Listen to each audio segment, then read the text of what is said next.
पढ़ेंगे कक्षा 7 के विज्ञान विषय का तीसरा अध्याय, जिसका नाम है रेशों से वस्त्र तक।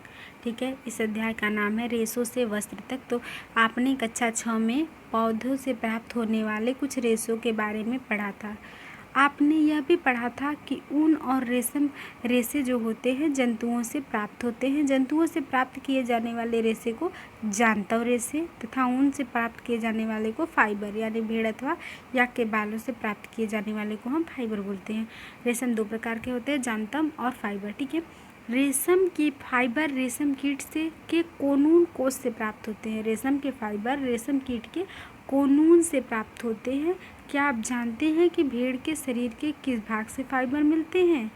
क्या आप जानते हैं कि रेशे को ऊन में कैसे परिवर्तित किया जाता है, जिन्हें हम स्वेटर बुनने के लिए बाजार से खरीदते हैं? क्या आपको जानकारी है कि रेशम के फाइबर जो होते हैं उनसे रेशम को कैसे बनाया जाता है जिनसे साड़ियाँ बुनी जाती हैं?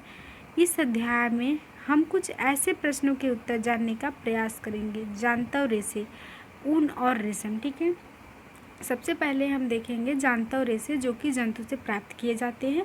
उनमें हमारा क्या आ गया? पहला हो गया ऊन। ठीक है, तो भेड़, बकरी, याक और कुछ अन्य जंतुओं से ऊन प्राप्त की जाती है।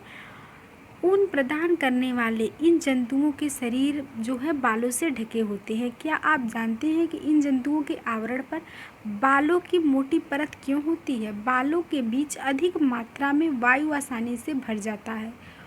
वायु ऊष्मा का कुचालक होता है, जैसा कि आप अध्याय 4 में पढ़ेंगे।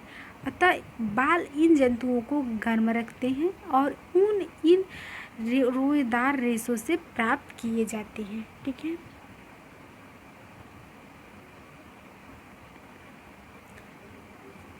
तो यहाँ पे हम क्रियाकलाप देखेंगे। ठीक है, क्रियाकलाप 3.1। तो इसमें आपने शरीर, बाहों और सिर के बालों को छूकर अनुभव कीजिए। क्या आपको उनमें कोई अंतर लगता है? कौन से बाल मोटे और रूखे प्रतीत होते हैं तथा कौन से मुलायम? हमारी तरह भेड़ के रोएदार त्वचा पर दो प्रकार के रेशम होते हैं। दाढ़ी के बाल रूखे बाल और त्वचा के निकट अवस्थित तंतु रूपी बाल मुलायम होते हैं। तंतु रूपी बाल ऊन बनाने के रेशे को प्रदान करते हैं तथा भेड़ों की कुछ नस्लों में केवल तंतु रूपी मुलायम बाल ही होते हैं। इनके जनकों का विशेष रूप से ऐसी भेड़ों को जन्म देने के लिए चयन किया जाता है जिनके शरीर पर सिर्फ मुलायम बाल हो। तंतु रूपी मुलायम बाल जैसे कि विशेष गुण युक्त भेड़ उत्पन्न करने के लिए जनकों का चयन प्रक्रिया वर्णात्मक प्रजनन कहलाता है। देखिए, यहाँ पे एक भेड़ है जिसके शरीर पे बहुत सारे बाल हैं। तो ऊन प्रदान करने वाले जंतु, हमारे देश के विभिन्न भागों में भेड़ों की अन्य नस्लें पाई जाती हैं। ठीक है, यद्यपि क्या होता है कि यद्यपि भेड़ की ऊन एकमात्र स्रोत नहीं है। जो भेड़ होता है वही केवल ऊन का स्रोत नहीं होता, फिर भी बाजार में सामान्य रूप से उपलब्ध ऊन जो होते हैं भेड़ के ऊन ही होते हैं। याक की ऊन तिब्बत और लद्दाख में प्रचलित होता है। ठीक है, बकरी के बालों से भी ऊन प्राप्त किए जाते हैं। अंगोरा ऊन को अंगोरा नस्ल की बकरियों से प्राप्त किया जाता है जो जम्मू एवं कश्मीर की पहाड़ी क्षेत्रों में पाई जाती है। कश्मीरी बकरी की त्वचा के निकट मुलायम बाल होते हैं। इन्हें बेहतरीन सालें पाई जाती हैं। इन्हें पश्मीना सालें कहते हैं। ऊँट के शरीर के बालों का भी उपयोग ऊन के रूप में किया जाता है। ठीक है, अंगोरा बकरी, देखिए अंगोरा बकरी का चित्र यहाँ पे दिया गया है। यहाँ ऊँट का चित्र दिया गया है जो कि दक्षिण अमेरिका में पाए जाने वाले लामा और एल्पेका से भी ऊन प्राप्त होता है। देखिए यहाँ पे ये लामा का चित्र है और ये इसका एल्पेका का चित्र है, यहाँ पे ऊँट का चित्र है। ठीक है, तो क्रियाकलाप 3.2 उन जंतुओं के चित्र एकत्रित कीजिए जिनके बालों का ऊन या फिर ऊन के रूप में प्रयोग किया जाता है।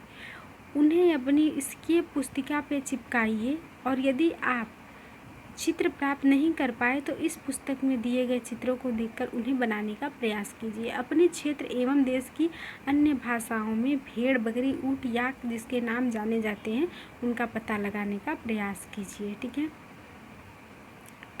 क्रियाकलाप 3.3 भारत और विश्व के मानचित्र लीजिए। मानचित्र पर उन स्थानों को चिन्हित कीजिए जहाँ वे जंतु पाए जाते हैं जिनसे ऊन प्राप्त होती है। ऊन प्रदान करने वाले प्रत्येक किस्म के जंतुओं को स्थान दर्शाने के लिए विभिन्न रंगों का उपयोग कीजिए। ठीक है, क्रियाकलाप 3.3 में आपको एक भारत का मानचित्र बना लेना है। उस मानचित्र पे आपको उन स्थानों को चिन्हित करना है जहाँ पे वे जंतु पाए जाते हैं, जिनसे क्या होता है, ऊन प्राप्त होता है।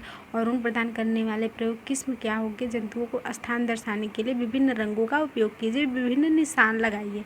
ठीक है, इस वीडियो में बस इतना ही। Thank you.